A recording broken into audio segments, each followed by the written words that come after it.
Shalom saudara, banyak orang ingin memiliki kekayaan berlimpah. Namun pertanyaannya, setelah mendapatkan kekayaan, bagaimana menggunakan kekayaan tersebut? Nah, dalam VOP kali ini, kita akan membahas tentang penyalahgunaan kekayaan. Mungkin kita pernah mendengar pertanyaan ini, salah atau dosa nggak sih mengumpulkan uang ataupun harta lalu menjadi kaya? Pertanyaan ini seringkali muncul dalam benak kita sebagai orang percaya, karena kita merasa uang dan harta kekayaan erat kaitannya dengan kehidupan dunia dan bukan bagian dari kehidupan saleh orang Kristen. Tentu saja, pemikiran ini tidak benar sepenuhnya, karena Tuhan juga ingin agar setiap anaknya menikmati kehidupan yang baik, layak, dan diberkati selama di dunia ini.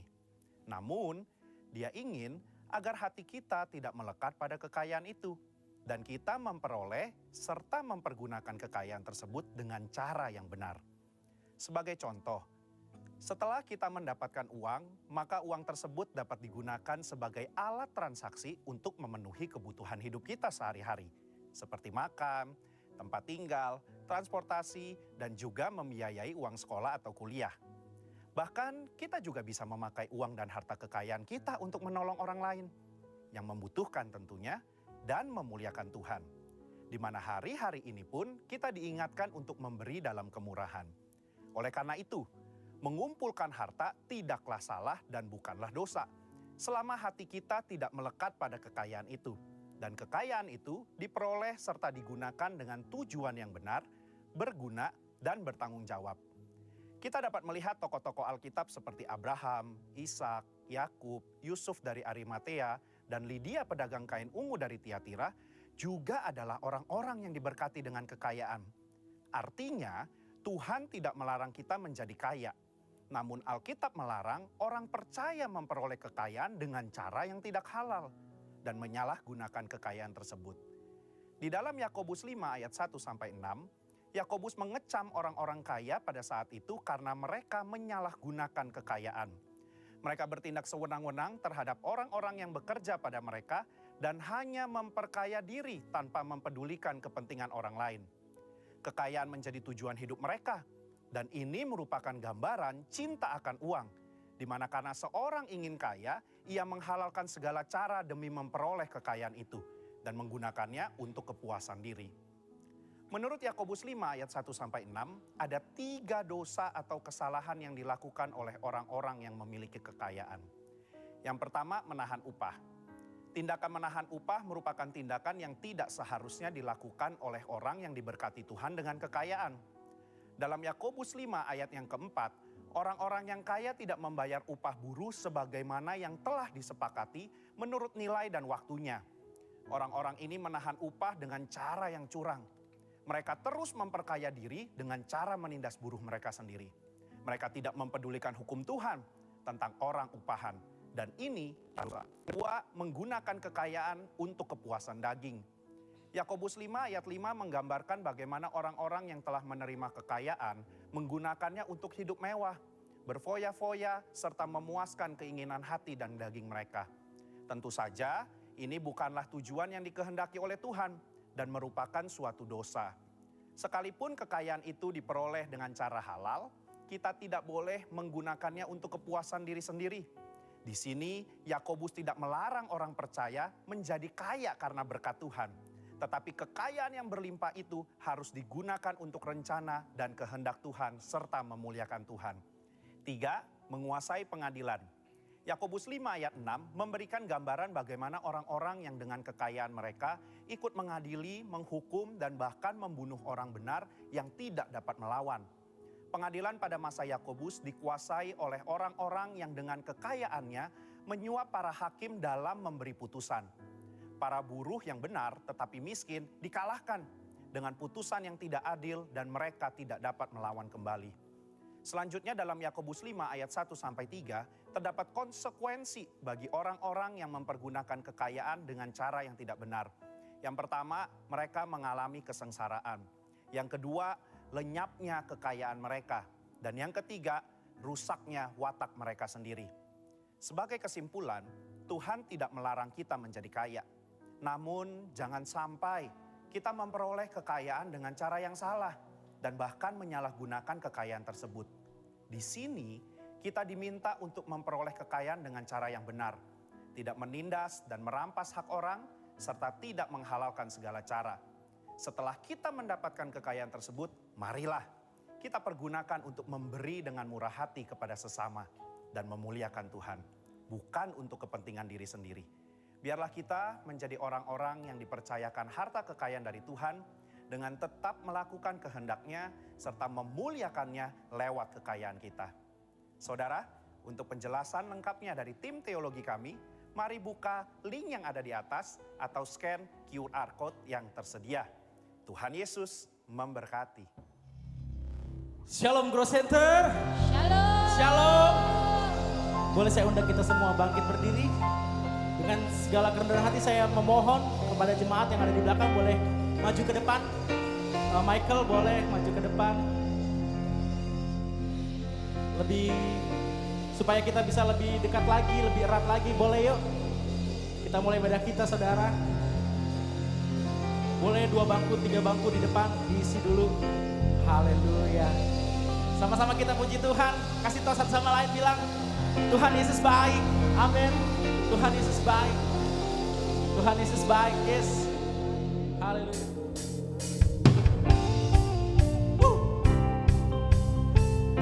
Biar pagi ini Tuhan, sore ini Tuhan, kami datang padamu Tuhan. Membawa korban syukur kami Tuhan.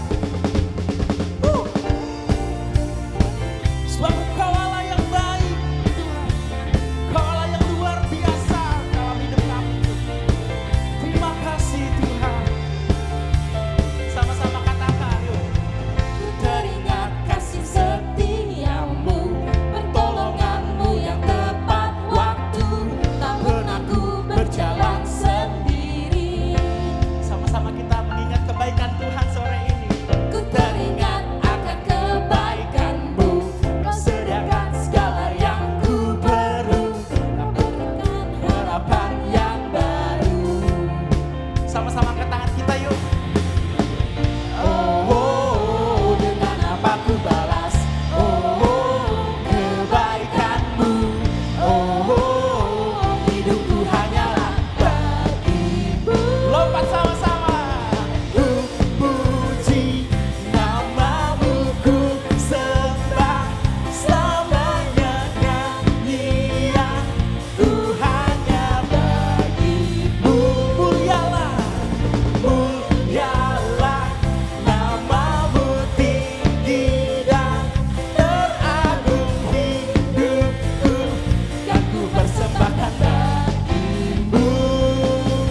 Biar sore ini kami declare Tuhan, Engkau Allah yang baik dalam hidup kami Tuhan.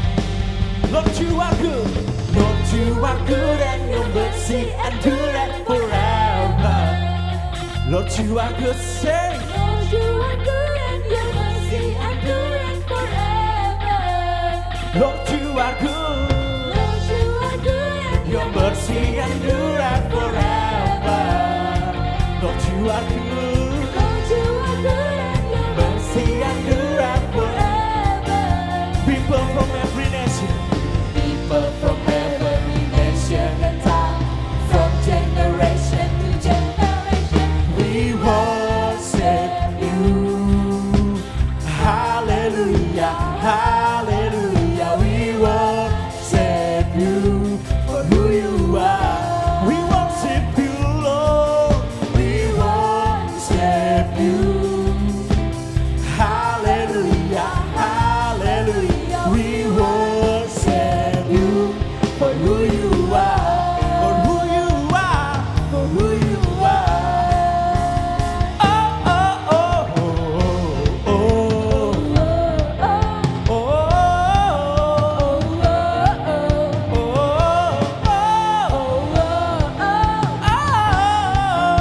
oh, say, Lord, you are good and mercy endureth forever. Lord, you are good, say. Lord, you are good and your mercy endureth forever. Sekali lagi yang keras bilang, Lord, you are good. Lord, you are good and your mercy endureth forever. Lord, you are good. Lord, you are good and your mercy endureth forever. Sama-sama angkat tangan kita, saudara. People from every nation and tongue, from generation to generation, we worship you. Worship you. Hallelujah, hallelujah. We worship you for who you are. We worship you. We worship you. Hallelujah, hallelujah. We worship you for who you are. You are good. Yes, you are. Yes, you are. Yes, you are. So good, so good. Bilang, yes, you are. Yes, you are. Yes, you are. Yes, you are. Sama-sama. You are good all the time. All the time. You are good. You are good all the time. All the time. You are Saya bilang ke jempolnya, bilang all the time. All the time. You are good. Lagi-lagi. good. All the time. All the time. You are Good. people from every nation. From every Nation and tongue, from generation to generation. We must sama-sama tepuk tangan. you. Hallelujah, we worship you for who you are. Lagi katakan, worship you. Hallelujah, hallelujah, we worship you for who you are. For who you are. For who you are. For who you are. Sama-sama angkat jempolnya. You are good. Hallelujah. You are good. Silakan duduk jemaat Tuhan. Mari kita datang untuk menyembah Tuhan. Kau hadir di tempat ini Tuhan. Curahkan hadirat-Mu, curahkan kasih-Mu, curahkan pengurapan-Mu.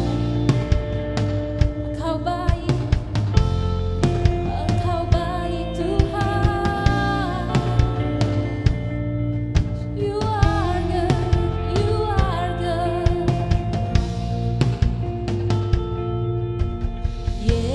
Yesus, Kau sungguh baik. Yesus, namamu indah.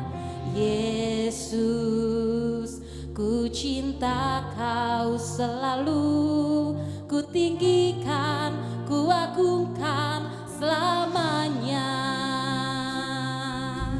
Yesus, Kau sungguh baik.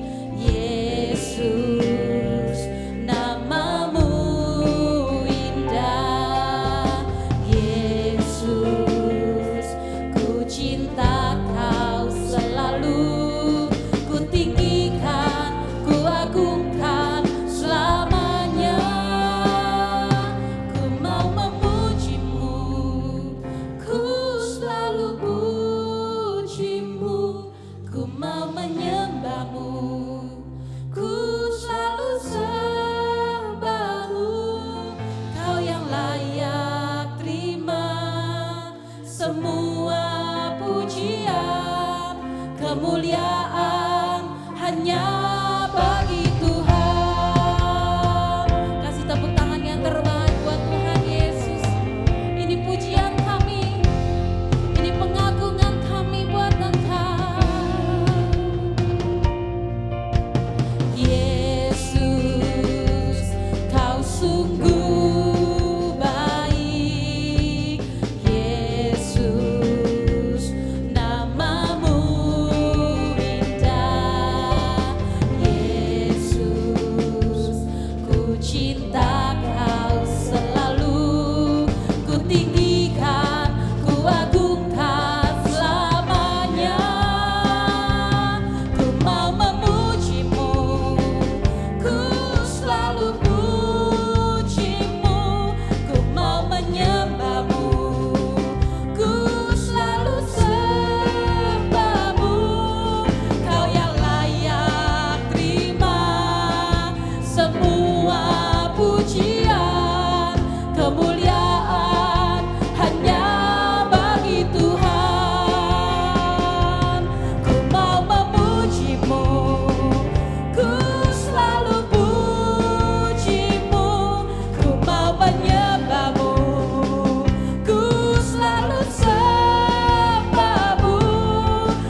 Kau yang layak Tuhan. Kemuliaan hanya. Sekali lagi angkat suaramu saudara. Ku mau memujimu. Ku selalu pujimu. Ku mau menyembahmu. Ku selalu sembahmu. Kau yang layak terima semua pujian, kemuliaan hanya bagi Tuhan. Mari angkat tanganmu saudara. Rasakan hadirat Tuhan sore hari ini. Kau yang sudah dipenuhi Roh Kudus, mari berbahasa roh. Jesus, Jesus, you are holy, you are holy, you are holy, you are holy, you are holy God, you are holy God.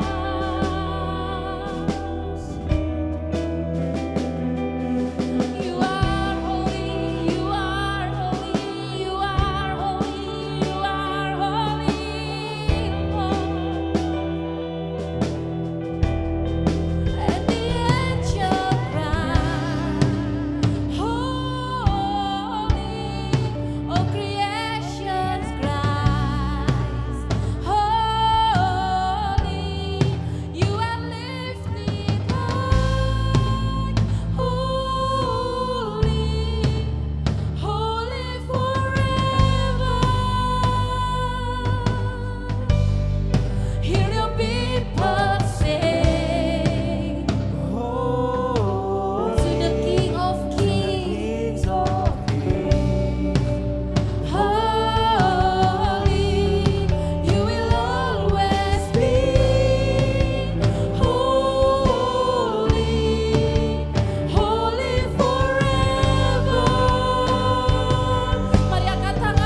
bersatu hati Tuhan. Kami mau bawa Tuhan gembala pastor kami Tuhan, untuk gembala sidang kami, Pastor Niko beserta dengan Pastor Hermin, beserta dengan para wakil-wakilnya. Kami minta Tuhan, hati-Mu lebih dan lebih lagi. Berikan lagi Tuhan kepekaan atas setiap hati mereka dan keunitian atas setiap hati mereka, sehingga mereka boleh menerima hal-hal yang baru, visi-misi yang baru yang daripadamu Tuhan. Mampukan mereka kemanapun mereka melangkah bersama dengan Allah yang hidup. Biarkan mereka melakukan perkara-perkara yang ajaib bersamamu Tuhan, untuk memenangkan banyak jiwa lebih dan lebih lagi. Terima kasih Tuhan, terima kasih. Kami mau berdoa untuk lead pastor kami Tuhan, untuk Pastor Andi Tuhan, bersama dengan Pastor Lia Tuhan. Kami percaya Tuhan, Engkau Allah yang menetapkan mereka sebagai lead pastor kami. Engkau yang memberikan mereka hati-Mu lebih lagi Tuhan. Terus dan terus Tuhan, izinkan mereka melihat Engkau saja Tuhan, sehingga Tuhan Engkau boleh turunkan atas setiap apa yang Tuhan mau dalam hidup mereka lakukan. Mereka boleh menjadi pribadi-pribadi yang semakin lebih dan lebih lagi mengerti akan isi hati-Mu. Kami juga berdoa untuk setiap tim pastoral yang ada, Pastor Monty, Pastor Timmy, Pastor Doni, Pastor Billy, juga Pastor Chandra Tuhan. Di dalam nama Yesus kami minta keunitian hati atas setiap pribadi lepas pribadi Tuhan. Sebagai anak-anak-Mu, bahkan setiap sebagai pasangan suami istri Tuhan, kami minta anggur yang manis Tuhan, terus dan terus Tuhan limpahkan sampai tumpah dan sampai mengalir ke setiap rumah tangga, bahkan setiap pribadi lepas pribadi melalui kehidupan mereka boleh kenal sama Tuhan, boleh terima Yesus sebagai Tuhan. Terima kasih Tuhan. Kami juga berdoa secara khusus untuk Pastor Fani Mandik Tuhan. Di dalam nama Yesus kami minta urapan-Mu Tuhan, biar kiranya Kau pakai Tuhan pikiran dan hatinya, biar itu semua turun daripadamu Tuhan. Mulut bibirnya boleh memberitakan setiap kebenaran demi kebenaran yang Kau mau Tuhan. Kau mau katakan Tuhan, pakai pribadinya lebih dahsyat lagi bersama dengan keluarganya, anak suaminya Tuhan. Kau berkati lebih dahsyat lagi. Pakai Tuhan, pakai hidup mereka untuk kemuliaan nama-Mu. Terima kasih Tuhan. Kami juga bersatu hati memberkati Pastor Julius, Pastor Esther, bersama dengan anak-anak mereka Tuhan. Terima kasih untuk Growth Center Bekasi, untuk gembala kami di tempat ini. Berikan hati mereka Tuhan, lebih dan lebih lagi ketakutan mereka akan Engkau, hati yang haus akan Engkau lebih lagi. Terus Tuhan berikan roh yang gagah dan perkasa atas hidup mereka, sehingga mereka melangkah kuat dengan Engkau. Terima kasih Tuhan, terima kasih. Kami juga berdoa Tuhan, mengangkat tangan kami memberkati kota Bekasi. Tuhan Yesus, kami minta shalom atas kota Bekasi, pemulihan atas kota Bekasi. Engkau melihat Tuhan, dari generasi sampai generasi, Engkau sanggup membalikan setiap hati, bahkan setiap hati yang kering, setiap hati yang sudah keras, Engkau sanggup melembutkan hati mereka. Kota Bekasi dipenuhi dengan kasih dan kemurahan-Mu. Nyatakan kuasa-Mu atas kota Bekasi, dari setiap pemimpin tertinggi sampai pemimpin yang terendah, bahkan setiap RT tempat kami tinggal. Nyatakan kota Bekasi, kami katakan ada shalom atas kota Bekasi, dari utara, barat, selatan, timur.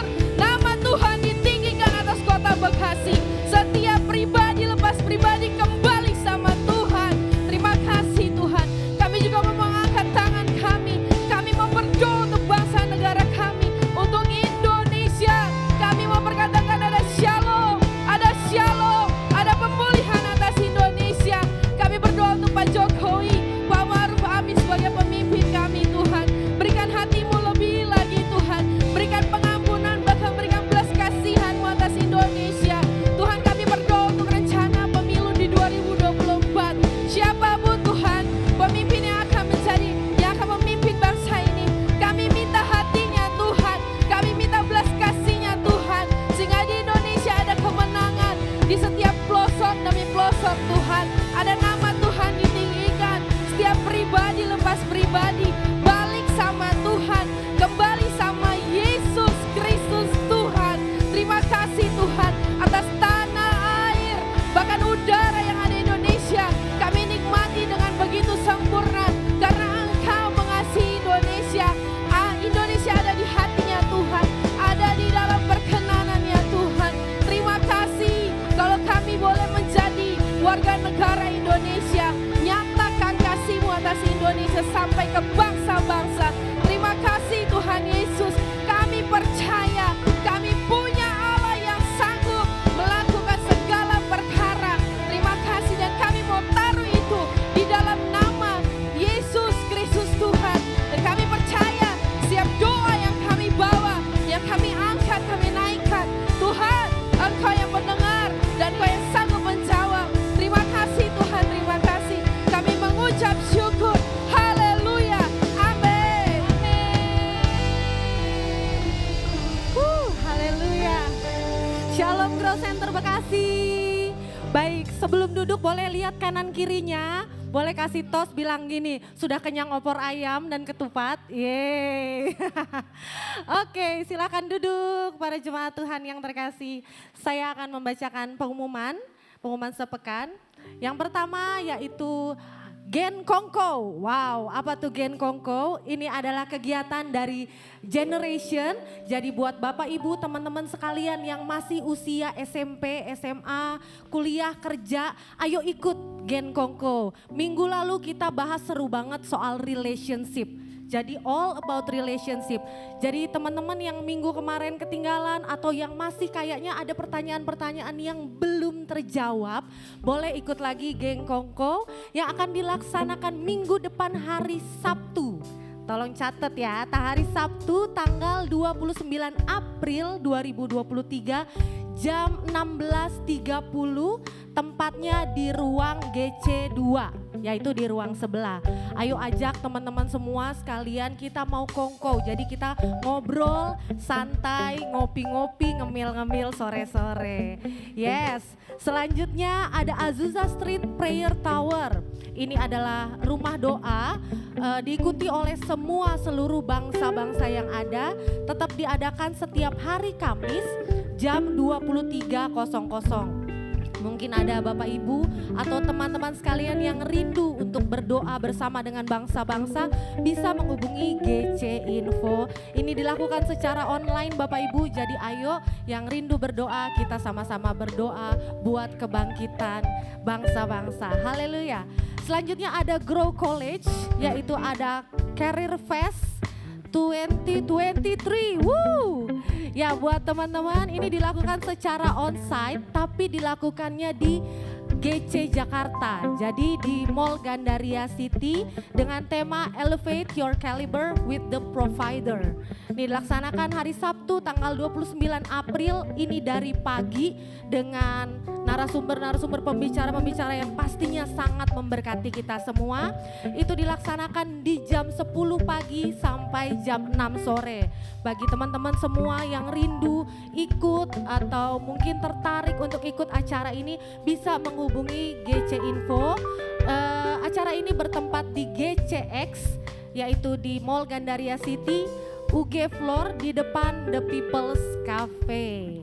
Oke, selanjutnya kita ada I Care dari Grow Counseling. Jadi kita dilaksanakan di hari Rabu tanggal 26 April 2023 jam 19.30 secara online. Bagi teman-teman yang rindu, Bapak Ibu yang rindu untuk ikut I Care, bisa menghubungi GC Info di depan. Selanjutnya kembali diinformasikan bahwa libur Lebaran 2023 ini berlaku untuk GC Office, yaitu libur dari tanggal 21 sampai 26 April 2023 dan aktif kembali tanggal 27 April. Kegiatan Cool diliburkan dari tanggal 19 April dan mulai aktif kembali tanggal 2 Mei 2023. Dan selanjutnya kegiatan Rumah Doa libur dari tanggal 21 April dan akan dimulai kembali tanggal 2 Mei 2023. Mohon bersabar Bapak Ibu, masih ada beberapa lagi.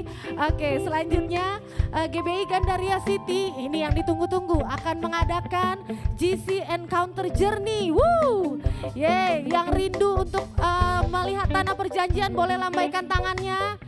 Yeay, wow, yang penting beriman dulu ya saudara. Baik, bagi Bapak Ibu yang rindu dan sudah pasti bisa ikut, ini akan dilaksanakan pada tanggal 11 sampai 20 September 2023 bersama Pastor Andy Cokro dengan harga 2.650 US dollar. Oke, bagi yang rindu ikut serta dapat segera menyerahkan fotokopi paspor dan juga melakukan pembayaran DP supaya nggak batal gitu ya, sebesar 500 US dollar. Dan untuk pendaftaran dan keterangan lebih lanjut Bapak Ibu bisa menghubungi GC Info di depan. Selanjutnya ibadah minggu depan masih tanggal 29 April ya Bapak Ibu, itu masih 2 kali ibadah di jam 10.30 pagi untuk ibadah pertama disertai dengan Grow Children, dan yang kedua itu di jam 4 sore. Dan untuk perubahan jam ibadah yang sudah diinformasikan selama bulan Mei itu akan dimulai hari Minggu tanggal 7 Mei, yang semula ibadah satu itu jam 10.30 berubah jadi jam 9 pagi. Dan yang sore seperti ini dari jam 4 sore dirubah menjadi jam 11 siang. Untuk kenyamanan Bapak Ibu sekalian, kita pindah 2 kali ibadah di jam 9 dan jam 11. Sedangkan ibadah Grow Children hanya ada di ibadah pertama, yaitu di ibadah jam 9 pagi. Baik Bapak Ibu, terima kasih. Demikian pengumuman, Tuhan Yesus memberkati. Thank you Aca. Cak DP, Cak gope. DP, siapa yang mau DP? Eron DP. Gung, yuk berangkat ke Israel yuk. Ayo Gung, Amalia ayo. Pe, ayo ke Israel besok. Yo, percayalah itu undangan saudara. So bukan bicara tentang mahal atau murahnya, tapi undangan. Buat yang saudara belum pernah, yuk minta sama Tuhan. Pasti berangkat. Papa, saya udah berangkat, apalagi saudara semua. Dan hari ini sebelumnya kita akan sama-sama dengar satu kalimat yang keren saudara. Kalimat shalom. Kata shalom. Apakah kata shalom itu? Ya, Bapak Ibu, kita kan udah biasa kalau di gereja shalom gitu. Kalau salaman shalom. Shalom. Kita terbiasa pokoknya artinya damai sejahtera. Tapi kalau dikulik lebih lagi, kata shalom itu enggak cuma tentang damai sejahtera. So good. Kalau kita di perjanjian lama itu ada 237 kali kurang lebih gitu ya arti kata shalom. Jadi kalau nyebut damai sejahtera, kalau nyebut damai gitu, sebut kata shalom artinya tuh dimensinya jamak. Yes. Jadi berkata tentang keutuhan, sejahtera, tentang kebaikan, tentang enggak terpecah, enggak terbelah gitu, satu kesatuan. Apalagi kalau kita buka di perjanjian baru di Galatia 5 ayat 22-23, kata shalom itu bicara soal, kata buah-buah Roh Kudus itu salah satunya adalah damai sejahtera. Jadi kalau kita ngomong shalom satu sama lain, itu artinya berkat Tuhan Bapak Ibu. Amen. Itu damai sejahtera yang melampaui segala akal kita. Amen. Yang kita nggak bisa describe dalam satu kata, nggak cukup cuma dengan kata damai sejahtera aja. Jadi kalau di gereja ini worship leader, pembicara ngomong shalom, itu artinya memberkati kita semua. Amin. Jadi kalau kita saling berbalasan kata shalom, ruangan ini penuh dengan damai sejahtera. Amen. Ruangan ini penuh dengan kebaikan Tuhan. Jadi alangkah indahnya kita pulang gak cuma bawa firman Tuhan, bawa pertemuan dengan Tuhan, tapi pulang Shalom. juga bawa berkat dari shalom itu Yes. sendiri. Yang setuju katakan oke. Saya ulang ya, shalom GC Family. Oh wow, keren banget lagi. Shalom GC Family. Wow, tiap minggu kita begini ya. Jadi kita saling memberkati satu dengan Yuk sama-sama yang kita lainnya. bangkit berdiri yuk. Yes. Sama-sama bangkit berdiri. Family time hari ini adalah kita mengucapkan kata shalom. Iya. Buat sekeliling kita dan berkata shalom. Damai sejahtera. Ya, lebih dari Shalom. 10 orang ya. Yuk kita keluar dari bangku kita Silakan. dengan rasa hormat dan berkata shalom. Yes. Shalom semuanya yang di YouTube. Hey, Shalom buat kamu yang di belakangku. Shalom Pastor Andi, Pastor Lia yang lagi di Amerika. Shalom Yes, buat shalom, Manado. shalom. Damai Shalom buat sejahtera, GC sukacita. Jakarta. Yes. Shalom buat yang lagi liburan di pantai, di gunung. Shalom yang ada di belakang, di sound system, di media. Shalom Andri Inca. Yeah. Wah, udah semua. Wow, shalom Yes. semuanya sekali lagi. Kasih tepuk tangan yuk. Luar biasa, luar biasa. Dan sebentar kita akan sama-sama juga berdoa untuk giving, our Yes. giving, pemberian kita yang terbaik. Di depan saudara ada QR code, ada kalau saudara mau bisa memberi nanti berupa cash bisa sambil pulang, ada di kotak-kotak yang tersedia. Dan mari sama-sama kita berdoa. Tuhan berkati pemberian kami percaya ini pemberian terbaik kami Tuhan. Dalam nama Yesus, amin. Amin. Silakan duduk Bapak Ibu Saudara. Selamat memberi. Sambil memberi, apakah ada saudara yang baru pertama kali datang beribadah bersama-sama di Grow Center Bekasi? Kalau ada bolehkah saudara mengangkat tangannya dalam hitungan ketiga? 1, 2, 3. Adakah yang baru pertama kali ada di Grow Center Bekasi? Wow, hari ini semua sudah pernah ke sini. Yes.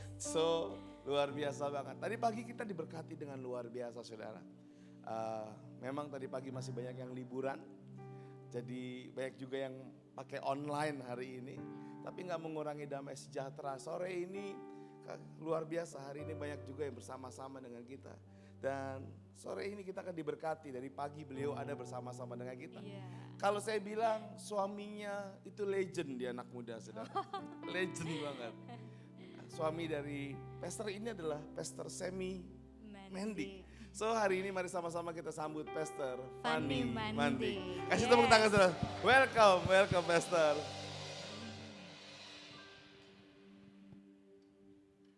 Oke, terima kasih Pastor Julius, Pastor Esther. Shalom, selamat sore. Shalom Jesse. Puji Tuhan. Perkenalkan nama saya Fanny Mandik.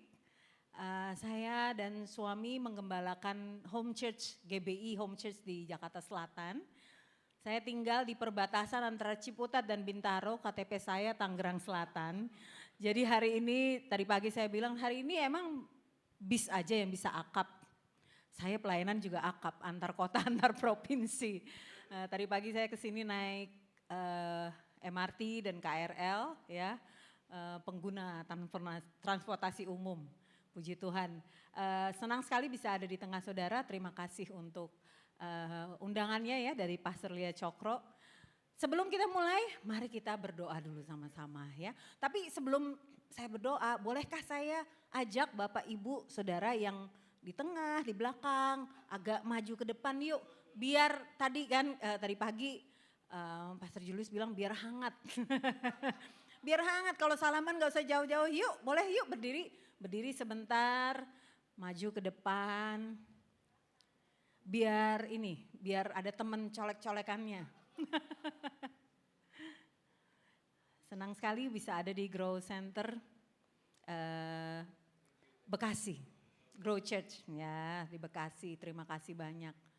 Mari kita berdoa. Bapa yang baik, kami mengucap syukur untuk hari yang baru.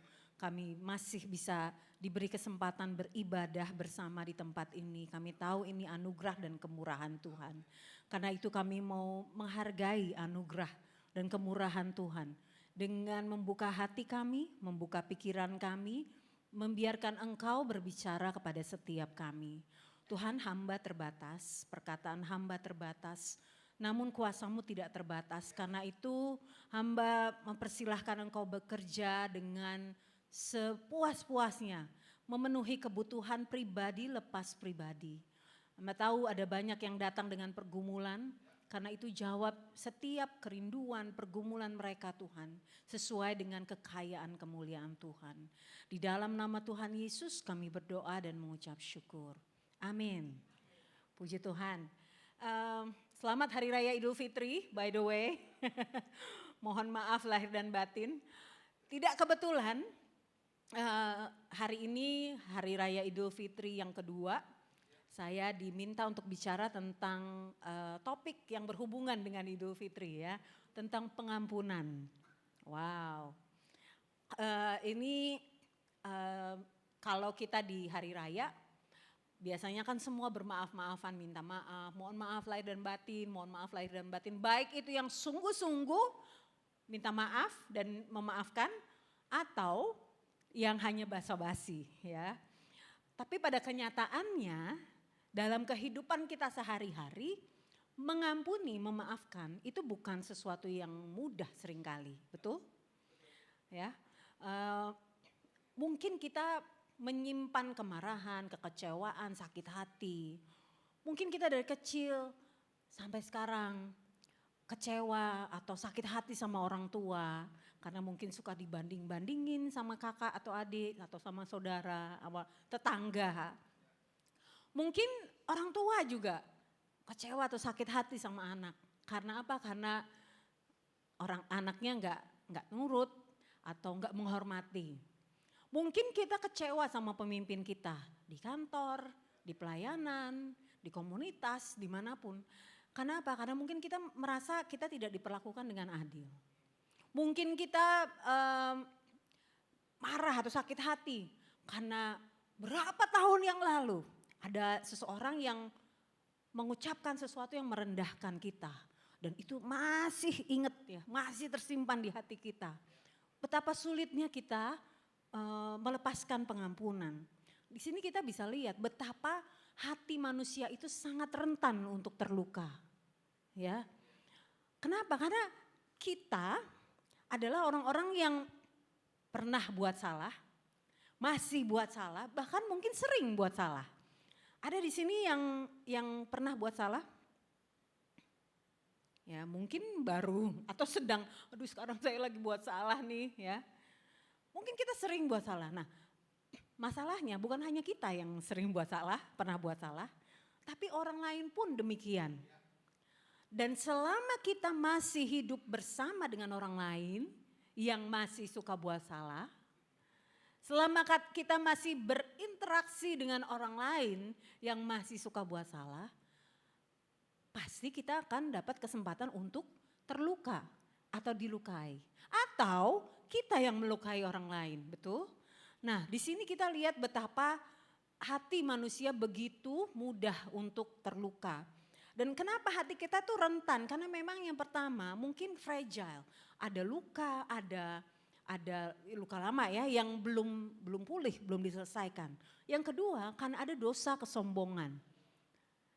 Kita belum mau melepaskan pengampunan karena hati kita sebetulnya sudah ditebus oleh Kristus. Saya mau mulai dengan Ayub 5 ayat ke-2 ya, next slide. Fakta bahwa kalau kita mengalami luka dan sakit hati karena disakiti orang, karena perkataan orang, tindakan orang, perilaku orang, itu hal yang manusiawi. Karena manusia kan memang diciptakan dengan emosi dan perasaan. Kita kan diciptakan serupa dan segambar dengan Allah, betul? Allah kita, Allah yang punya emosi dan perasaan. Allah bisa marah, Allah bisa sedih, Allah bisa kecewa. Dan kita adalah refleksinya Tuhan, makanya waktu kita mengalami sesuatu yang menyakitkan, yang tidak mengenakan, wajar kalau kita sakit hati, kecewa, marah. Pertanyaannya, apa yang kita lakukan dengan kekecewaan, kemarahan, dan sakit hati itu? Nah, Ayub 5 ayat 2 menulis sesungguhnya orang bodoh dibunuh oleh sakit hati. Wow, keras ya. Dan orang bebal dimatikan oleh iri hati. Kalau hati kita dikuasai sakit dan iri hati, maka kita tidak bisa menikmati hidup. Kita tidak bisa hidup dengan maksimal sesuai dengan potensi, talenta, karunia yang sudah Tuhan taruh di dalam hidup kita. Akhirnya hidup kita setengah-setengah atau bahkan tidak sedikit hidupnya yang merosot. Karena apa? Karena sakit hati itu. Tuhan mau kita hidup bebas merdeka. Tuhan mau kita hidup sesuai dengan rencananya. Kita kan juga rindu ya, hidup sesuai dengan rencana Tuhan, betul? Apalagi Tuhan. Dia punya begitu banyak mimpi untuk saudara dan saya. Nah, masalahnya seringkali kita tertahan karena ada sakit hati yang pelan-pelan membunuh kita. Tanpa kita sadari gimana sakit hati bisa membunuh kita. Coba kita lihat di Efesus 4 ayat 26 sampai 27. Ya. Firman Tuhan menasihati, apabila kamu menjadi marah, janganlah matahari terbenam sebelum padam amarahmu. Dan janganlah beri kesempatan kepada iblis. Saudara perhatikan ya, ayatnya nggak bilang janganlah marah loh. Berarti marah tuh nggak apa-apa. Tapi ya, kalau kita marah, respons kita tuh gimana? Ya, marah itu kan sebuah respons karena ada situasi yang gak sesuai dengan ekspektasi kita. Di Alkitab juga kita lihat bagaimana Tuhan bisa marah. Mungkin kau marah sakit hati waktu ada yang bentak kita, ada yang ngomong dengan kasar, wajar kalau kita marah. Mungkin kau marah dan sakit hati waktu ada yang memfitnah kita. Mungkin kau marah, kecewa, sakit hati waktu ada yang memperlakukan kita dengan tidak adil. Ya. Firman Tuhan berkata kalau kita marah atau sakit hati, jangan sampai melakukan hal-hal yang membawa kita kepada dosa. Ya. Sakit hati itu bisa masuk dalam diri kita, tapi semuanya tergantung, keputusannya itu ada di kita. Yang luar biasa, firman Tuhan di sini berkata, janganlah beri kesempatan kepada iblis. Kata kesempatan ini dalam bahasa aslinya, dalam bahasa Yunani pakai kata topos. Kata topos ini artinya tempat. Maksudnya jangan, kalau kita marah, jangan kasih tempat buat iblis untuk ada di hati kita. Suami saya selalu bilang gini, ketakutan, kekhawatiran, kemarahan, kekecewaan, sakit hati. Itu seperti tamu tidak diundang. Ya, kita tahu ini ada orang-orang yang kita nggak mau ada kehadirannya. Ini si tamu-tamu ini, ya kita nggak mau ada di hati kita. Tapi waktu dalam keadaan tertentu, semua ini bisa tiba-tiba muncul di pintu hati kita. Tergantung kita. Apa respon kita? Kita mau bukain pintu dan persilahkan rasa sakit hati, rasa marah, rasa kecewa itu masuk. Lalu kita beri tempat, kasih kamar paling besar untuk iblis masuk dalam hati kita dan menggunakan rasa sakit, rasa marah, rasa kecewa itu untuk ngubek-ngubek hati kita. Jangan salah saudara, dia nggak hanya tinggal enak-enak di hati kita. Dia akan ambil alih hati kita pelan-pelan. Habis itu dia akan naik menguasai pikiran kita. Begitu dia sudah menguasai hati, mengambil alih hati dan pikiran kita, ya, maka lama-lama seluruh aspek hidup kita dikendalikan oleh dia. Pilihan-pilihan kita dikendalikan oleh sakit hati, kemarahan, keputusan-keputusan kita diambil alih oleh sakit hati dan kemarin. Berapa banyak orang ambil pilihan dan keputusan, contoh saya mau ambil usaha ini, kenapa? Karena saya sakit hati dulu, saya direndahin sama di kantor itu.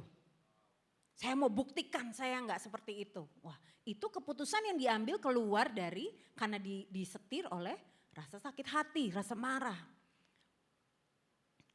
Lalu pikiran, perkataan kita, tindakan kita semuanya dikendalikan oleh rasa marah, rasa kecewa, sakit hati itu. Bahkan kesehatan kita pun diambil alih. Kita jadi orang yang sakit hati akan mudah sakit-sakitan juga physically. Dan yang paling berbahaya apa? Hubungan-hubungan kita juga dikendalikan oleh rasa sakit hati, rasa marah. Bukan hanya hubungan dengan orang lain, tapi yang berbahaya hubungan kita dengan Tuhan. Saya ngalamin saudara, dulu waktu masih sulit mengampuni, doa tuh gak bisa karena hatinya penuh dengan kemarahan. Gak bisa doa, diem aja. Mau muji nyembah Tuhan, gak bisa. Penuh kekecewaan. Rasanya mau muji Tuhan tapi kok di sini rasanya kok Tuhan gak fair ya. Kok orang itu gak fair ya. Ada pertentangan di hati. Gimana bisa memuji Tuhan? Mulut berkata apa, hati berkata lain. Kan gak bisa ya kita hidup seperti itu. Nah makanya ini yang perlu kita lihat. Kemarahan, kekecewaan, dan sakit hati yang tidak diproses dan dipulihkan. Itu lama-lama jadi kepahitan. Kita lihat next slide. Ya. Bitterness is poison to the soul and forgiveness is the only antidote. Kepahitan itu adalah racun buat hidup kita, buat jiwa kita. Ada yang pernah keracunan, saudara? Saya dulu pernah keracunan, saya ingat makan udang yang sehari sebelumnya mungkin udah gak bagus ya. Itu makan malam, subuhnya muntah-muntah, saya kebangun langsung muntah-muntah. Dokternya bilang ya ini wajar, bagus muntah-muntah karena memang harus demikian. Karena apa? Karena ada racun yang seharusnya tidak ada dalam tubuh kita. Itu keracunan. Nah, kalau kita keracunan dengan sakit hati tadi, yang ada jadinya kita sakit, muntah-muntah. Apa yang kita keluarin apa? Bukan hal yang manis. Ada yang suka ngubek-ngubek muntah, kita dari jauh aja mungkin udah pusing cium baunya ya, bau muntah. Enak gitu rasanya. Apa yang keluar dari mulut kita akhirnya seperti itu. Waktu hati kita keracunan, sakit hati atau kemarahan atau kekecewaan. Dan satu-satunya jalan untuk mengobatinya adalah mengampuni. Gimana caranya kita mengampuni? Efesus 4 ayat 31, next slide. Firman Tuhan jelas berkata di sini ya, mengajarkan kita segala kepahitan. Kepahitan itu bicara soal resentful spirit. Spirit kebencian yang menolak untuk rekonsiliasi. Kegeraman, kemarahan yang bergejolak di dalam bikin kita restless, bikin kita gak bisa tenang. Mungkin bawaan kita jadi bawaannya marah-marah terus ya. Lalu kemarahan di sini bukan soal waktu saudara bangun tidur nyuruh anaknya beresin kamar terus nggak diberesin saudara marah. Bukan kemarahan itu, ini kemarahan bicara soal kebencian yang sudah menetap di hati ya. Lalu pertikaian yaitu kemarahan yang meledak-ledak ya, ngegas istilahnya. Nggak bisa dicolek sedikit, apa istilah sekarang tuh senggol bacok. Senggol dikit langsung dibacok ya itu. Lalu fitnah atau evil speaking, demikian juga kejahatan atau evil wishing hendaknya dibuang. Gimana caranya dibuang? Dibuang ke laut, kayak lagu sekolah minggu. Caranya cuma dengan mengampuni. Nah mungkin kita berpikir, saya udah lupain kejadiannya. Saya udah gak inget-inget lagi. Tapi mungkin jangan-jangan kita udah berusaha gak inget-inget lagi. Tapi waktu kita dengar namanya, males. Atau kita ketemu orangnya, kita langsung pura-pura cari jalan lain. Atau pura-pura telepon. Ya. Coba kita cek. Jangan-jangan selama ini kita salah mengampuni. Ternyata mengampuni itu bukan menyangkal. Kita nggak deny bahwa kejadian itu nggak menyakitkan kita. Enggak kok, saya nggak apa-apa. Kamu sakit hati tadi dibentak gitu. Enggak, I'm okay. Saya nggak apa-apa kok.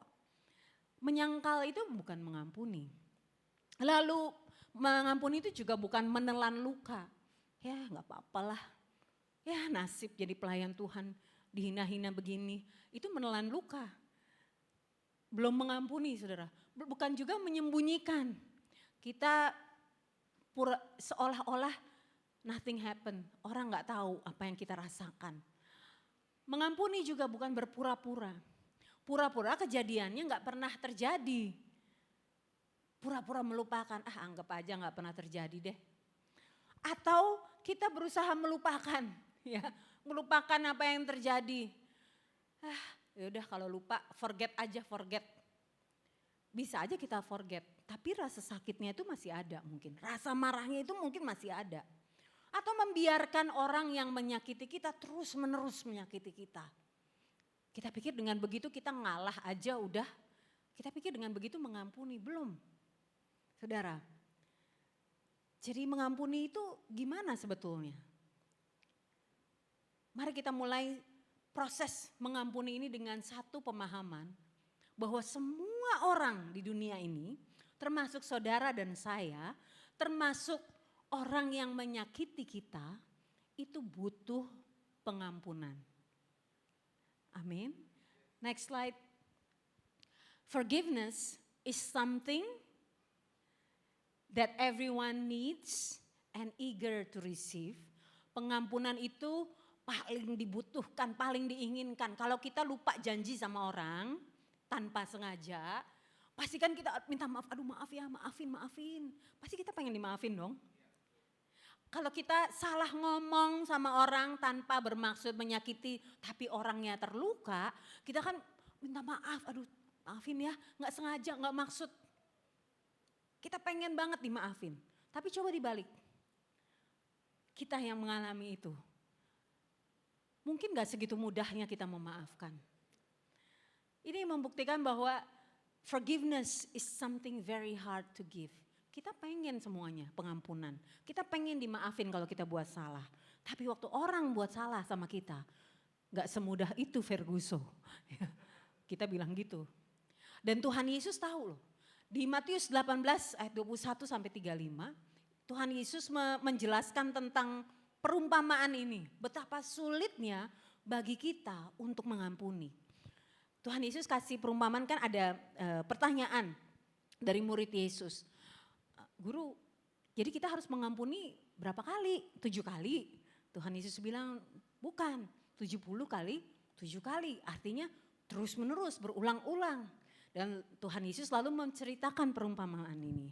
Ada seorang raja ya yang lagi evaluasi hamba-hambanya, semua pengerja di istananya. Ya. Lalu dia diperhadapkan dengan satu hamba yang punya hutang 10.000 talenta. 10.000 talenta itu, 1 talenta itu sama dengan 6.000 dinar ya, 20 tahun kerja, upah 20 tahun kerja. Jadi 10.000 talenta itu bicara tentang 60 juta dinar. Banyak ya? Ya oke, saat itu. Hutangnya itu 60 juta dinar, sampai dibilang ini tuanku raja, dia gak bisa bayar. Terus raja bilang gini, oke kalau gitu seluruh isi rumahnya, istri dan anak-anaknya dan semua harta miliknya jual semua untuk bayar lunasin hutangnya. Tapi hamba ini bilang mohon, aduh tolong dong raja, minta tolong kasih waktu, saya mau lunasin, berbelas kasihanlah pada saya. Yang luar biasa, raja ini tergerak hatinya dengan compassion, dengan belas kasih, wow. Dan yang lebih luar biasa lagi apa? Hutang 60 juta dinar ini diampuni, dihapus, dibebaskan, diputihkan. Bayangkan kalau saudara punya KPR 1 miliar, ya rumah sekarang mahal-mahal ya. Tiba-tiba banknya bilang, Pak, Bu, hutangnya sudah lunas. Yang pejuang KPR pasti langsung menari-nari mungkin ya keluar dari bank. Diampuni. Tapi gak lama setelah itu dia keluar dari ruangan kebesaran raja. Dia ketemu dengan sesama hamba raja yang lainnya. Hamba ini temannya punya hutang 100 dinar. Tapi apa yang dia lakukan? Dia baru terima pengampunan loh. Hutangnya yang 60 juta dinar itu baru dibebaskan loh. Baru dapat anugerah. Dia keluar, dia tarik bajunya. Dia cekek. Dia ancam, kembalikan, lunasi hutangmu. Wah, orangnya temennya bilang, aduh tolong berbelas kasih.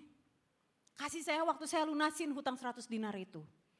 Tapi dia gak kasih belas kasihan itu. Dan dia masukkan temannya ke penjara.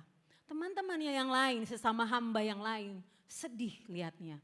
Dan mereka melaporkan hal ini kepada raja. Lalu raja dengan sedih bilang gini saudara, bukankah engkau pun harus mengasihani kawanmu seperti aku telah mengasihani engkau? Raja kecewa dan akhirnya menjebloskan dia ke dalam penjara, menyerahkan dia kepada algojo. Saudara tahu tugas algojo apa?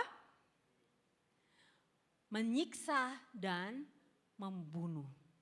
Waktu kita nggak mau mengampuni, kita nih seperti orang-orang yang terima hutang, terima pembebasan hutang 60 juta dinar. Dan kita nggak mau mengampuni, kita seperti orang yang nggak mau melepaskan hutang 100 dinar. Akhirnya apa? Kita diserahkan kepada algojo. Siapa yang jadi algojo? Iblis yang menggunakan rasa sakit hati, kemarahan, kekecewaan, kebencian kita, kepahitan kita untuk menyiksa hidup kita dan membunuh jiwa kita. Ingat tadi ya ayatnya Ayub 5 ayat 2, orang bodoh dibunuh oleh sakit hatinya. Jadi algojo rasa sakit hati itu. Oleh karena itu sudah selayaknya ya kita semua meneladani raja ini ya. Kita terima anugerah pengampunan, mari kita mengampuni. Next slide. Gimana caranya? Langkah paling penting untuk kita bisa mengampuni adalah menerima anugerah pengampunan dalam Kristus. Karena dengan kemampuan sendiri kita nggak mampu loh, nggak bisa. Apalagi kalau kejadiannya begitu menyakitkan. Maaf, mungkin ada yang mengalami kekerasan dalam rumah tangga, atau pernah mengalami kekerasan seksual, atau dibully. Itu hal-hal yang gak mudah loh untuk dimaafkan. Saya paham itu. Tapi Tuhan mau memulihkan kita. Tapi caranya dengan melepaskan pengampunan. Roma 3 ayat 23 jelas berkata bahwa semua orang sudah berbuat dosa dan kehilangan kemuliaan Allah. Dan kita nggak mungkin bisa mengampuni kalau belum menerima anugerah pengampunan dalam Yesus. Karena apa? Karena firman Tuhan berkata oleh kasih karunia telah dibenarkan dengan cuma-cuma seperti raja yang mengampuni hutang 60 juta dinar tadi. Cuma-cuma karena penebusan dalam Kristus Yesus. Kristus Yesus telah ditentukan Allah menjadi jalan pendamaian karena iman dalam darahnya. Wow, this is the best blessing we could ever have.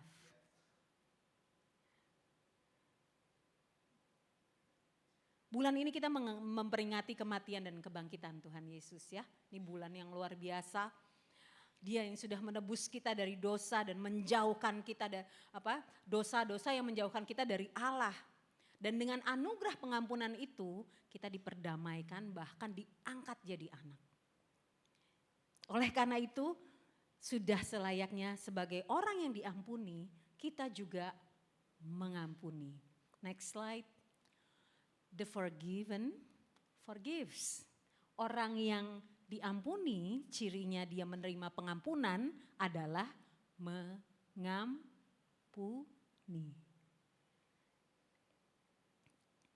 Ketika kita menerima anugerah pengampunan, ini yang luar biasa loh. Saya waktu renungkan ini, wow. Waktu kita terima anugerah pengampunan, ternyata kita tuh bukan hanya diampuni dosa-dosanya, tapi waktu kita terima anugerah pengampunan menerima Yesus sebagai Tuhan dan juru selamat pribadi kita, Tuhan kan menjanjikan rohnya yang kudus tinggal dalam kita, betul? Sehingga kita diberi kuasa untuk mengampuni orang yang bersalah kepada kita. Oleh kuasa Roh Kudus.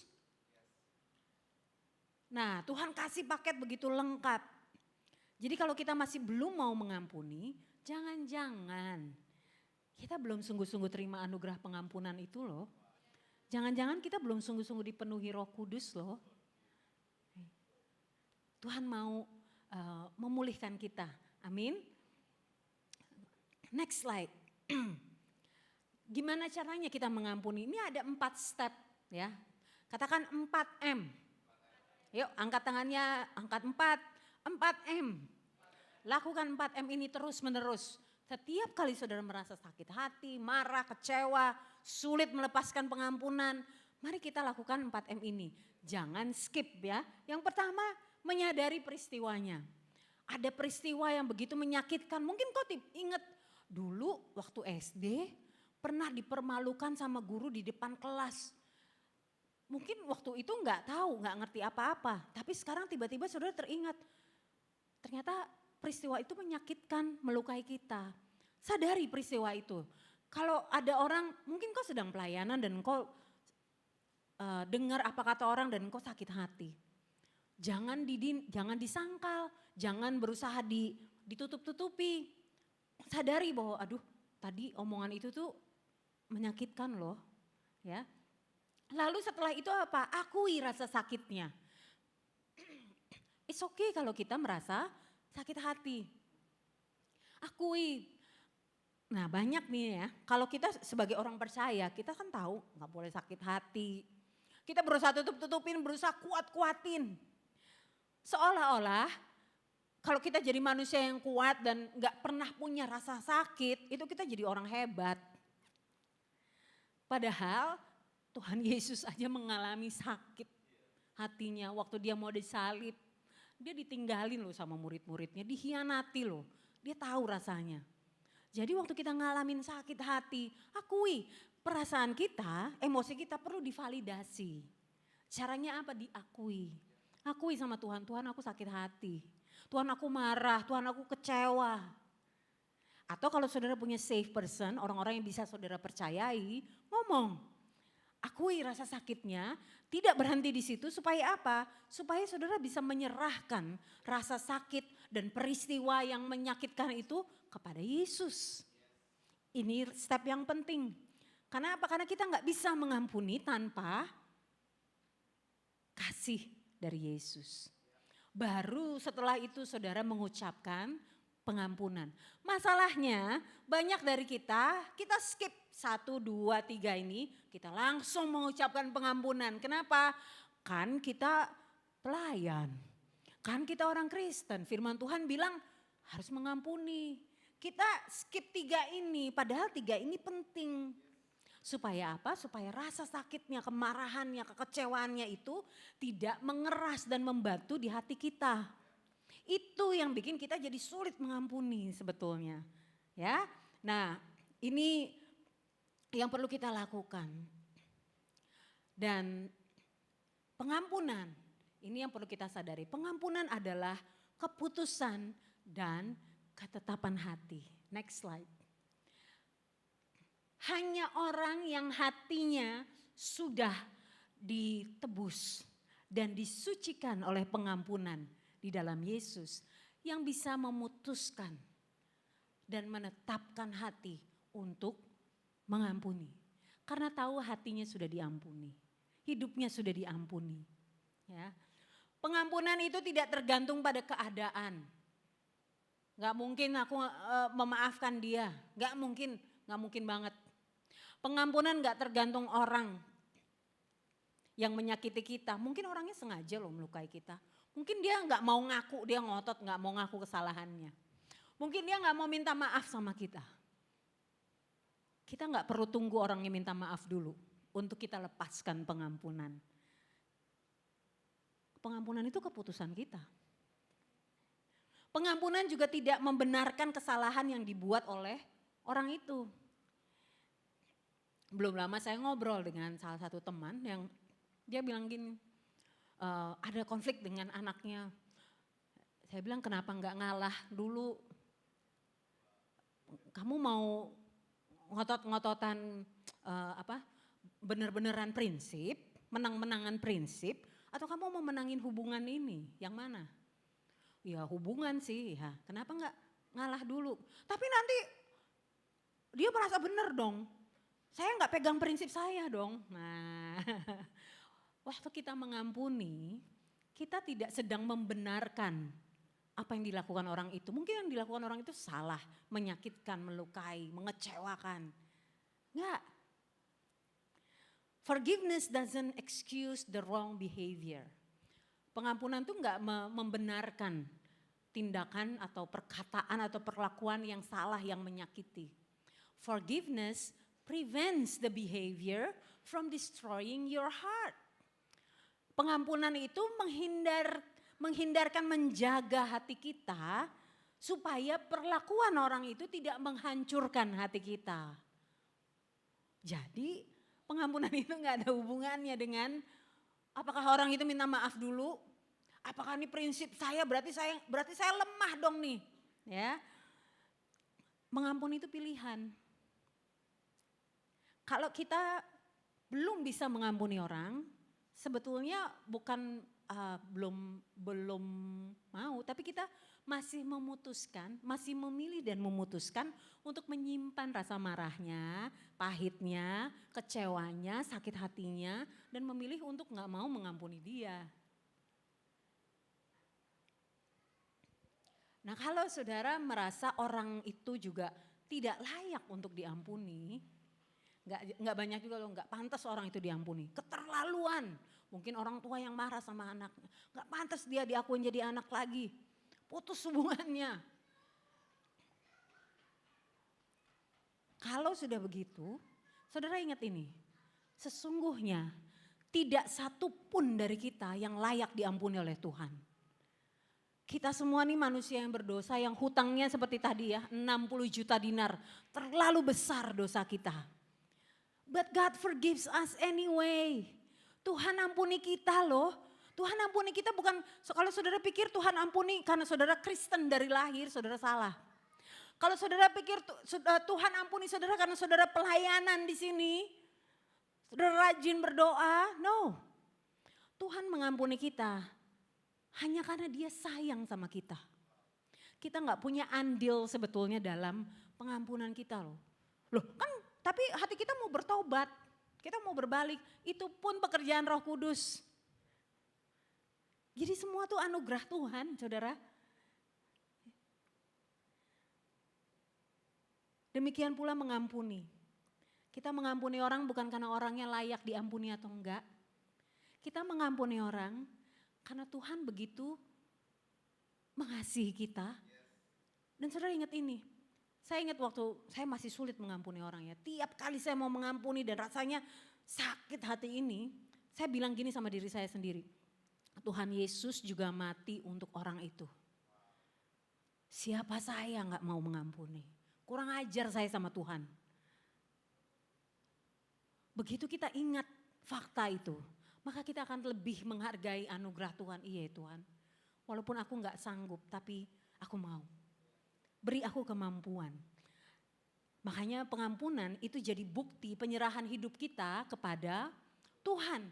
Berarti kita mempercayai Dia sebagai Allah yang adil. Mungkin kita rasanya merasa, aduh gak fair banget dia buat gini. Aduh Tuhan kenapa aku difitnah, pengen bales rasanya.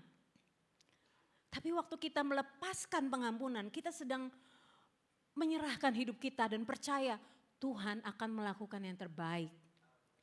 Penghakiman dan pembalasan itu haknya siapa? Tuhan. Tuhan akan melakukan bertindak adil dengan caranya sendiri, bukan dengan cara kita. Yes. Dan jika dengan demikian kita juga percaya bahwa kasih Tuhan sanggup memulihkan hati kita. Kita juga percaya mungkin kita bisa doain loh orangnya. Kita percaya Tuhan sanggup memulihkan hati orang itu. Mungkin orang itu hatinya keras. Doakan. Kita hanya bisa mendoakan kalau hatinya sudah dipenuhi kasih Tuhan. Dan dengan demikian pengampunan membuka jalan bagi Tuhan untuk bekerja dalam hidup kita. Mungkin selama ini engkau rindu dipakai Tuhan. Mungkin selama ini engkau menanti-nantikan jawaban doa. Rindu Tuhan bekerja dalam hidup saudara. Tapi kok belum lihat ya. Coba cek. Jangan-jangan masih ada yang harus kita lepaskan. Pengampunan di hati kita. Saya tutup dengan ini. Slide terakhir. To forgive is to set a prisoner free. And that prisoner was you. Waktu kita sulit dan gak mau mengampuni. Mungkin kebanyakan dari kita berpikir begini. Kita sedang menghukum orang itu. Dengan cara apa? Dengan cara aku nggak mau ngomong lagi sama dia. Putus hubungan, cut off, diblok semuanya. Kita pikir kita sedang menghukum orang itu loh. Tapi sesungguhnya kita sedang menghukum diri kita sendiri. Kita sedang memenjarakan diri kita sendiri dengan rasa sakit hati, kemarahan, kepahitan, kekecewaan itu. Yang rugi siapa saudara? Kita. Orangnya mungkin asik-asik sendiri hidup, jalan-jalan. Dia ketawa-ketawa, makin lihat dia ketawa makin sakit kita. Rugi ya hidupnya ya. Gak bisa menikmati hidup, makanya tadi kesakit hati itu membunuh jiwa kita. Gak bisa nikmatin hidup kita. Padahal Tuhan menyediakan berkat luar biasa untuk kita semuanya. Pengampunan adalah bukti bahwa kasih Allah selalu lebih besar dari segala dosa dan kesalahan kita. Amin. Mari kita berdoa. Mari saya undang bangkit berdiri. Bapa, kami mengucap syukur untuk firman-Mu sore hari ini. Hamba tahu ada kabar baik yang sedang Kau sampaikan untuk umat-Mu di tempat ini. Apapun yang sedang mereka gumulkan. Mungkin mereka sulit mengampuni, mungkin mereka sulit mengatasi sakit hati, kemarahan, kekecewaan di hati mereka. Hari ini Engkau datang dengan kabar baik itu Tuhan. Terus bekerja ya Roh Kudus. Bekerja dalam hati dan pikiran setiap kami. Pulihkan hati kami. Penuhi hati kami dengan kasih-Mu. Dan mampukan kami untuk melepaskan pengampunan itu. Shikarabayana shandabara takayana. Shikarabayana shikirabayana sandabayana. Shikarabayana sikinabayana. Terima kasih Tuhan, terima kasih. Hamba selesai berbicara, tapi Engkau tidak pernah selesai. Kau tidak pernah berhenti berbicara bagi umat kesayangan-Mu di tempat ini. Terus berbicara Tuhan dalam hati anak-anak-Mu. Nyatakan terus apa yang jadi kehendak-Mu dalam hidup mereka. Aku berdoa biar hati mereka dimerdekakan, dibebaskan dari segala penjara yang mengekang mereka, yang membuat mereka tidak bisa hidup sesuai dengan rencana Allah. Terima kasih Tuhan. Segala pujian, hormat, syukur, kemuliaan kami naikkan hanya bagi nama-Mu. Haleluya. Amin. Puji Tuhan. Tuhan Yesus berkati. Segala amin.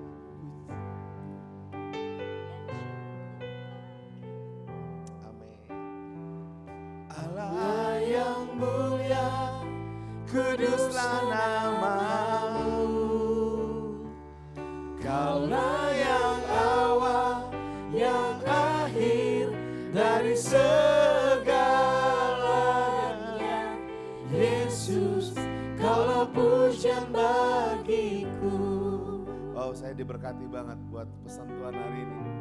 Dan saya tahu banget kalau pesan ini bukan pesan sembarangan, saudara. Kenapa bisa bilang bukan pesan sembarangan? Karena di bulan ini kita lagi masuk di suatu musim yang namanya build. Katakan sama-sama build. Katakan sama-sama build. Dan di masa bulan build, tiba-tiba kita diajarin sama Tuhan bukan sesuatu yang kebetulan untuk tiba-tiba mengampuni, saudara. Sesuatu yang kalau banyak dikhotbahin kayaknya gampang, tapi sebenarnya sulit banget dilakukan. Tapi kalau sulit dilakukan, sebenarnya cuma butuh di riset bahwa sebenarnya mudah untuk dikerjakan, saudara. So, hari ini pesan Tuhan yang luar biasa banget dan saya percaya nggak mudah untuk disampaikan, betul ya Pastor? Kalau kita khotbah tentang, ini bahasa saya luka batin atau pengampunan, sesuatu yang semua orang udah tahu, saudara, udah tahu semuanya. Tapi untuk eksekusinya kadang berat banget. Yang berat itu, saya mau bilang, yuk mari buat itu jadi simpel. Segala pujian dan syukur bagimu, Allah yang mulia, kuduslah nama-Mu. Kaulah yang awal, yang akhir dari segalanya. Yesus, Kaulah pujian bagi. Yuk sekali lagi Sama-sama katakan yuk. Segala pujian dan syukur bagimu, Amin.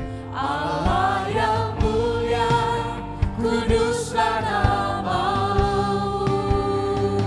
Kaulah yang awal, yang akhir dari segalanya. Yesus, kaulah Ayo saudara pujian saja katakan. bagiku. Segala pujian. Segala pujian dan syukur bagimu, Allah yang mulia, kuduslah namamu. Kaulah yang awal, yang akhir dari segalanya. Yesus, kaulah pujian bagiku. Segala pujian dan syukur bagimu, Allah yang mulia, kuduslah namamu. Kaulah yang awal, yang akhir dari segalanya. Yesus, kaulah pujian bagiku. Kaulah yang Awal yang akhir dari segalanya. dan Yesus, kaulah pujian bagiku. Dan Bapak kami juga berdoa buat setiap praying for yang ada. Segala hutang piutang terselesaikan. Dipulihkan ekonomi kami. Aku berdoa untuk setiap orang yang lagi terikat hutang Tuhan. Ada cara Tuhan. Ada pertobatan Tuhan. Ada keajaiban Tuhan bekerja. Sekeluarga sehat-sehat disembuhkan dari ada cairan di paru-paru, payudara bengkak karena ada tumor. Dalam nama Yesus sembuh. Kontrak kerja segera diperpanjang. Amin. Achieve target di bulan ini. Amin. Dilancarkan setiap rencana untuk menikah di tahun depan. Amin. Biaya pendidikan anak dicukupkan. Suami masih menunggu panggilan kerja supaya cepat diproses dan bekerja. Amin. Anak-anak mau beribadah lagi seperti dulu. Amin. Dan ini yang dijawab Tuhan. Yes, Tuhan, kami bersyukur untuk setiap jawaban doa. Puji Tuhan bisa liburan dengan keluarga secara lengkap. Puji Tuhan kakak sepupu udah mau terlibat aktif dalam pelayanan. Puji Tuhan sembuh dari COVID-19. Dan puji Tuhan saya melahirkan dengan lancar kembali ke Jakarta dalam keadaan sehat dan tidak ada hambatan. Bersyukur atas pemeliharaan Tuhan untuk keempat cucu sehat dalam pertumbuhan. Puji Tuhan anak sudah dipromosikan. Dan bersyukur keluarga selalu dalam perlindungan Tuhan. Amin. Kasih tepuk tangan buat Tuhan saudara. Luar biasa. Dan saya hari ini ngucap syukur banget. Pastor saya diberkati dari pagi. Saya diberkati sungguh. Saya diberkati banget. Siapa yang diberkati Tuhan boleh angkat tangan saudara. Saudara minggu depan adalah minggu terakhir kita untuk ada ibadah di sore hari seperti ini saudara. Masuk di bulan Mei tanggal 7. Kami sepakat, gereja sepakat karena fasilitas yang masa transisi yang sangat luar biasa di gedung ini. Sehingga kalau saudara bisa ada tadi masuk, saudara bisa ngerasain panas yang luar biasa saudara. Oleh karena itu kami mohon saudara pengertian saudara untuk bisa hadir di ibadah yang akan digeser dari jam 4 sore menuju ke jam 11 siang saudara. Nanti ketika di gedung baru, ketika sudah proper lagi saudara, kami pasti akan buka ibadah sore lagi saudara. So bukan karena kenapa-napa saudara, karena memang suasana dan fasilitas yang tidak mendukung untuk kita ibadah di sore hari. Saya mohon pengertian saudara.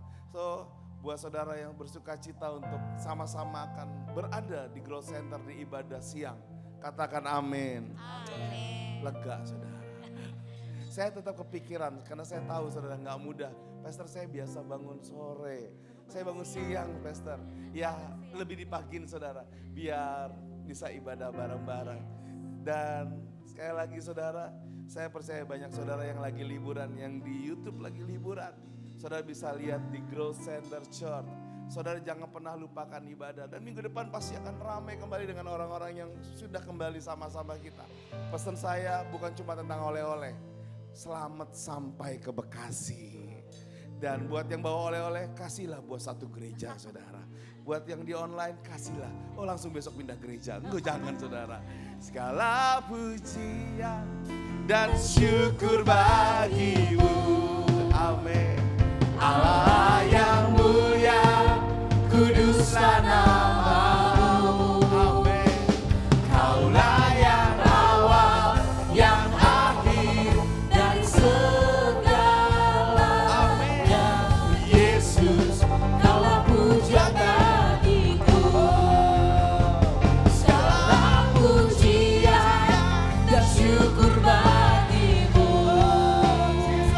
Allah yang mulia, kuduslah namamu. Kaulah yang awal, yang akhir dari segalanya. Yesus, kaulah pujian bagiku. Segala pujian dan syukur bagimu. Allah yang mulia, kuduslah namamu. Kaulah yang awal, yang akhir dari segalanya. Yesus, kaulah pujian bagiku. Segala pujian dan syukur bagimu. Allah yang mulia, kuduslah namamu. Kaulah yang awal dan akhir dari segalanya. Yesus, kaulah pujian. Mari buka kedua belah tanganmu. Sesungguhnya tidak terlelap dan tidak tertidur penjaga Israel. Tuhanlah penjagamu, Tuhanlah naunganmu di sebelah tangan kananmu. Matahari tidak menyakiti engkau pada waktu siang atau bulan pada waktu malam. Tuhan akan menjaga engkau terhadap segala kecelakaan. Ia akan menjaga nyawamu. Tuhan akan menjaga keluar masukmu dari sekarang dan sampai selama-lamanya, sampai Tuhan Yesus menyebut kita di awan-awan yang permai. Yang percaya sama-sama katakan amin. Tuhan Yesus Selamat memberkati. hari Minggu.